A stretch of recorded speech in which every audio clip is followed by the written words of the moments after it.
The morning did not arrive with anything unusual. No loud noise, no sudden urgency. Just the slow sound of rain tapping the roof and the pale light slipping through the window like it always did. Mornings like this often pass unnoticed, especially when life has been repeating itself for a long time. But sometimes, without warning, an ordinary morning becomes impossible to forget. Joel was 38 and had lived in the same provincial town his entire life. He shared a small house with his parents, not because he wanted to, but because it made sense. His father's health was fragile, and his mother relied on his income to keep things steady.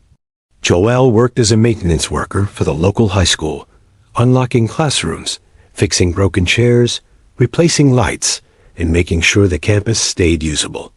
The job was stable but limited.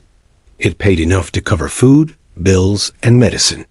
It did not leave much room for anything else. Most days followed the same pattern. Joel woke before sunrise, brewed instant coffee, and ate whatever bread was left from the night before. He rode his old motorcycle down familiar roads, past the same closed shops, and arrived at work just as students began to fill the hallways. People greeted him politely, sometimes warmly, but rarely with interest. He was reliable. That was how everyone knew him. Reliable, quiet, always available. That morning, the rain delayed him. A flat tire forced him to stop under a small shed near the roadside and wait it out.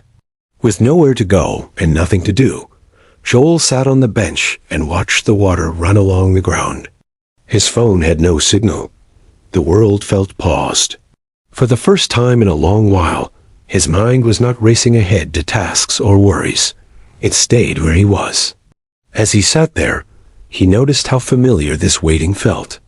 Not just the rain, but the feeling of being in between, not moving forward, not stepping back, just holding things together. He thought about how many years had passed since he last imagined a different life. He remembered being younger, thinking that responsibility was temporary, something you carried until you were ready to move on. Somehow, without a clear moment, it had become permanent. When the rain eased, Joel did not rush. He finished his coffee slowly and continued to work. The day passed as usual. He fixed a door hinge. He helped a teacher move desks. He nodded through small conversations. Nothing dramatic happened. But the thought from that morning stayed with him. The sense that he had been waiting for permission to want more. That evening, after dinner, Joel did something small. He did not announce it. He did not explain it to anyone. He opened a notebook and wrote down the skills he already had.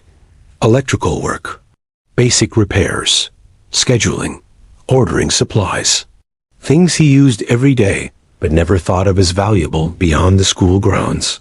He searched quietly for short certification courses offered online by the local technical institute. Most were affordable. Some were even free. Over the next weeks, Joel adjusted his evenings.